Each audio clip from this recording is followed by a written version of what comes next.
Hello friends, कैसे हो आप सब। तो आज हम पढ़ेंगे यूनिट नंबर 19, जिसका नाम है जनजातियों पर बैरियर हेल्विन और जीएस धुरिया के परिप्रेक्ष्य।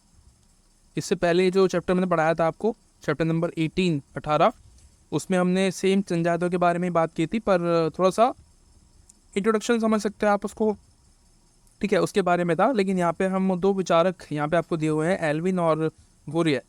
बेसिकली एल्विन तो आपको पता चल रहा होगा कि ये बाहर विदेश के हैं, और जो गोरिया हैं वो हमारे इंडिया के समाजशास्त्री है। तो हम बेसिकली पढ़ क्या रहे हैं, हम पढ़ रहे हैं भारत में समाजशास्त्र के बारे में, राइट। तो उस समाजशास्त्र को लाने के लिए ये दोनों व्यक्ति बहुत इंपॉर्टेंट है, ठीक है। इंडिया में इन्होंने सवाल उठाया जनजातियों के बारे में। इंडिया में जो हमारे एसटीज़ हैं, ट्राइबल्स कम्युनिटी है, जो उनके ऊपर सवाल उठाया। तो उसके बारे में ये आपको बताएगा कि किस तरीके से जो है ये सामने आया हमारे, और हमने इनको रिजर्वेशंस भी दिए। उसके अलावा और अन्य जो प्रावधान है और इनके बारे में बात करना शुरू किया गया कि ये लोग पिछड़े हुए हैं, इनके लिए भी कुछ स्पेशल हमें रिजर्वेशंस देनी चाहिए। तो ये उसके बारे में जो है आपको बताते हैं, राइट। चलते हैं, पढ़ लेते हैं थोड़ा बहुत है क्या इसके अंदर। बेसिकली यहाँ से शुरू हो रहा है चैप्टर आपका। इंट्रोडक्शन हम नहीं पढ़ेंगे क्योंकि हमने पहले पढ़ लिया है इसके बारे में। कह रहे हैं कि जो भारत है उसका जो कॉन्स्टिट्यूशन है, उसके 5वें और 6ठे भाग में हमने जो एसटी है, ट्राइबल्स है, उनके बारे में आपको मिलता है पढ़ने के लिए। बेसिकली उनकी जो रिजर्वेशंस है, उनके लिए जो प्रावधान दिए गए हैं सिर्फ उनके लिए, वो आपको जो संविधान है उसकी अनुसूची, ठीक है, यानी कि जैसे कि यहाँ पे ब्लॉक मिलते हैं ना आपको, ब्लॉक, तो वैसे ही इंडियन के कॉन्स्टिट्यूशन में ब्लॉक्स बने होते हैं, उसी में ही जो है ये आपको मिलता है। तो ब्लॉक में 3 से 4 5 6 जो चैप्टर्स होते हैं उस तरीके से आर्टिकल्स दिए होते हैं, और ब्लॉक के अंदर आपको पूरा जो है एक, जैसे 5वीं अनुसूची ये अलग ब्लॉक है, 6ठी अनुसूची ये एक अलग ब्लॉक है। ये बेसिकली रिजर्वेशन के लिए है या अन्य किसी चीज़ के लिए जो सिर्फ एसटीज़ के लिए है, उसके बारे में आपको बताता है। और कह रहे हैं कि जनसंख्या की अगर बात करें तो चंडीगढ़,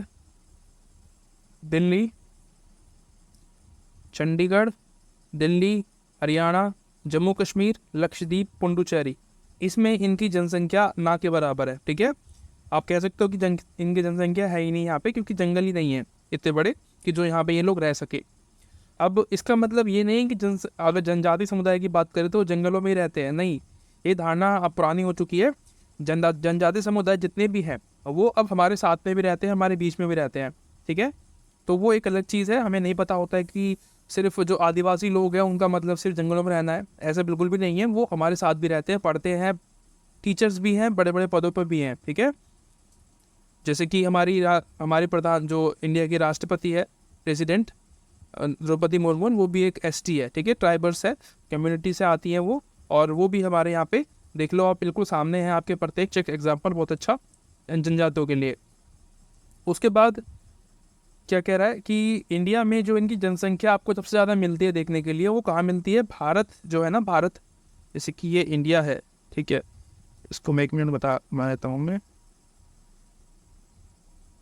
तो ये आप जो है इंडिया मान लो इसको, ठीक है, जैसा ही बन गया कि यहाँ पे आपको सबसे ज़्यादा जनसंख्या देखने को मिलती है इंडिया में, ठीक है। जो इसका ये वाला जो पार्ट है ना, ये वाला, इस पार्ट के अंदर आपको सबसे ज़्यादा ये जो है देखने को मिलते हैं, क्योंकि जंगल जो है ना, मध्य प्रदेश, ठीक है, वेस्ट बंगाल, आंध्र प्रदेश, इन क्षेत्रों में आपको इनकी संख्या बहुत ज़्यादा देखने को मिलती है। वही यहाँ पे लिखा हुआ है कि जो पट्टी है पूर्वी उत्तरी भारत की, वहाँ पर सीमांत क्षेत्र बने हुए हैं, पश्चिम बंगाल में आपको मिलते हैं, और छोटा नागपुर, बिहार, उड़ीसा, आंध्र प्रदेश, मध्य प्रदेश, ठीक है, इन क्षेत्रों में आपको, राजस्थान में भी है, गुजरात में भी है, कुछ महाराष्ट्र में भी है।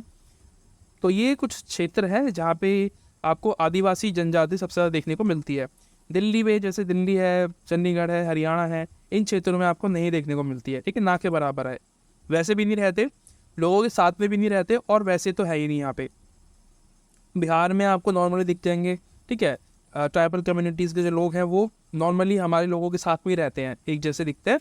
और जहाँ बहुत ही कम जनसंख्या बची है इन लोगों में जो कि जंगलों में रहती है, निवास करती है, ठीक है, उनका एक अलग तरीका है रहने का, ठीक है। यानी कि देखो क्या होता है, अभी मैं आपको आगे बताऊंगा।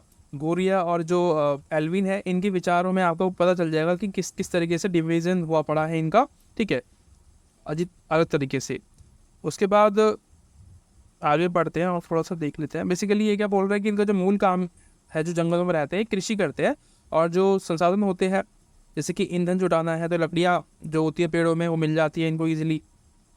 इसका मतलब ये नहीं कि नेचर का दोहन करते हैं, नहीं, जो पेड़ खराब हो जाते हैं ना, जो सूख जाते हैं, उन पेड़ों से लकड़ियाँ जो है ये निकालते हैं और उसका इस्तेमाल करते हैं। और जंगलों में जो उनका घर है, जैसे कि आप अपने घर को साफ सुथरा रखते हो ना, वैसे ही ये लोग अपने जंगल को जहाँ पे ये रहते हैं, उनका घर है, उसको बिल्कुल साफ सुथरा और क्लियर रखते हैं। ठीक है।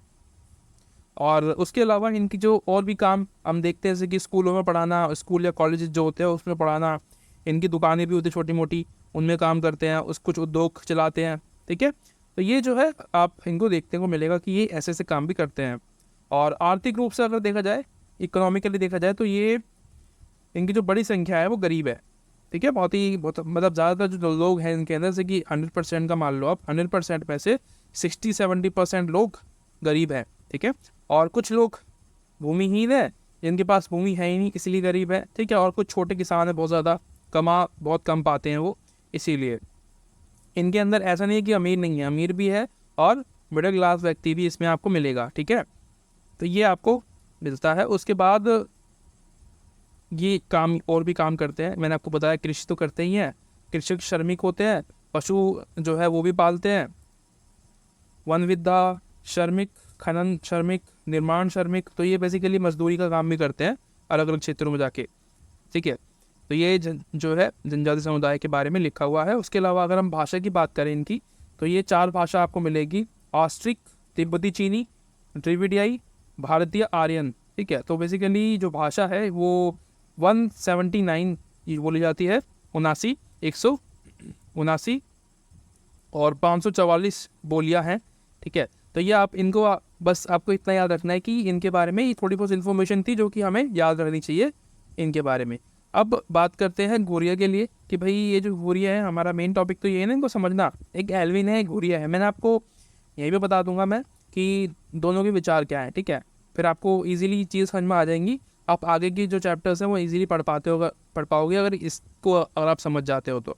अगर आगे मिलेगा तो मैं आपको बता दूंगा। सबसे पहले घुरिया जो है वो हमेशा पक्ष में रहते थे कि ये जो जनजाति समुदाय है इनको हमेशा हमें जो है पृथक रखना चाहिए। ठीक है। पृथक रखने से मतलब कि संरक्षित जो है इनको रखना चाहिए और बिल्कुल जैसा ये चाहते हैं जीना, इनको हमें फ्रीडम देनी चाहिए कि वो जी सके। ठीक है। लेकिन इसका मतलब ये नहीं है कि हम उन्हें बिल्कुल ऐसे फ्रीडम छोड़ दें और अपने जो अधिकार है वो उन्हें पता ही ना हो कि हमारे अधिकार क्या है, उनके साथ कोई भी आ रहा है, कोई भी उनकी ज़मीन छीन ले रहा है, तो ये ना हो।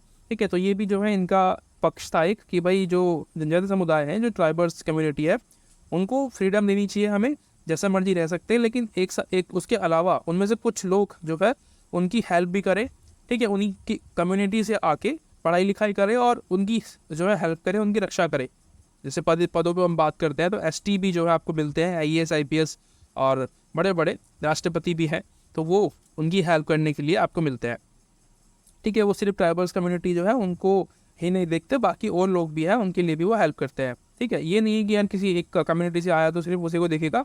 अगर आप एक लोक सेवक बन जाते हो तो आपका जो दायित्व है वो सबके प्रति समान होना चाहिए। ठीक है। ये नहीं कि आप सिर्फ एक कम्युनिटी के बारे में ही बात कर रहे हो, सोच रहे हो। वो बात अलग है कि आपको काम दिया गया है कि सिर्फ आपको ST कम्युनिटीज़ के लिए ही सोचना है, उनके लिए काम करना है, तो वो एक चीज़ अलग है। आपको फिर आपका एक ड्यूटी है उसको लेके।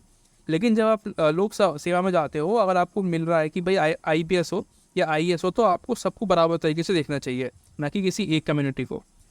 उसके बाद जो है इन्होंने क्या किया है कि कुछ विभाजन कर दिया इनका। मैंने आपको बताया था ना अभी कि अलग अलग कम्युनिटी के जो लोग हैं, देखिए जैसे कि ST है, ठीक है, ट्राइबल्स कम्युनिटी है, तो सिर्फ जंगलों में ही नहीं रहते हैं, इसके अलावा भी इनके और भी तरीके हैं रहने के, जैसे कि हमारे साथ में भी रहते, मैंने आपको बताया था। ठीक है। और इनकी काफ़ी उच्च, हिंदुओं में इनकी काफ़ी उच्च जातियां हैं, उच्च पदों पे ये जो है आपको मिलते हैं। इनकी जो कंडीशंस हैं वो बहुत अच्छी हैं, कुछ कारणों से होगी, वो यहाँ पे लिखा हुआ है। जैसे कि पहला जो चरण आपको या वर्ग दिया हुआ है वो है रोच गौंड और अन्य, जिन्होंने सफलतापूर्वक युद्ध किया और इन्हें युद्ध हिंदू समाज में काफ़ी उच्च स्थिति के सदस्य के रूप में मान्यता मिली है। दूसरा है वह बड़ा समूह जो आंशिक रूप से हिंदू बना दिया गया, तो इनको बेसिकली हिंदू बनाया गया था। ठीक है, बड़ी संख्या में। और तीसरा है पहाड़ी अंग, बेसिकली जो ये पहाड़ियों में रहने वाले लोग होते हैं, ये बहुत ही स्ट्रिक्ट होते हैं और अपने अंदर या अपने क्षेत्रों में किसी को भी घुसने नहीं देते हैं।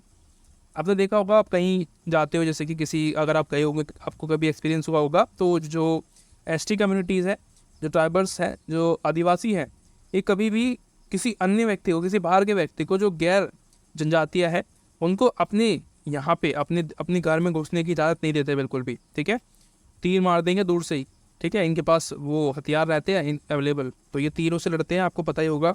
और तीरों में जहर लगा देते हैं आगे, जो आगे का जो इसका एरिया होता है ना, तीर का जो नुकीला होता है, उसमें जहर लगा देते हैं, और किसी में चला गया तो वो पता चल रहा है 1 घंटे के अंदर मर जाता है।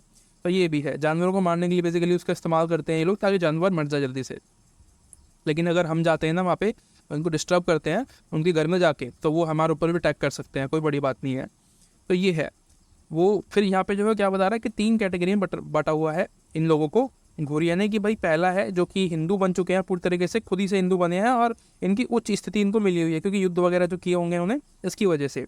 और दूसरा जो कि ज़बरदस्ती कहें कि ज़बरदस्ती इनको हिंदू बना दिया गया था, ठीक है, और जिसकी वजह से जो है हम लोगों के संपर्क में आए होंगे, और फिर हमारी जो कल्चर था इन्होंने अडॉप्ट कर लिया, हमारे जैसे रहने लगे, खाना पीना हर तरीके से, व्यवहार करना हमारे तरीके से जो है ना शुरू कर दिया।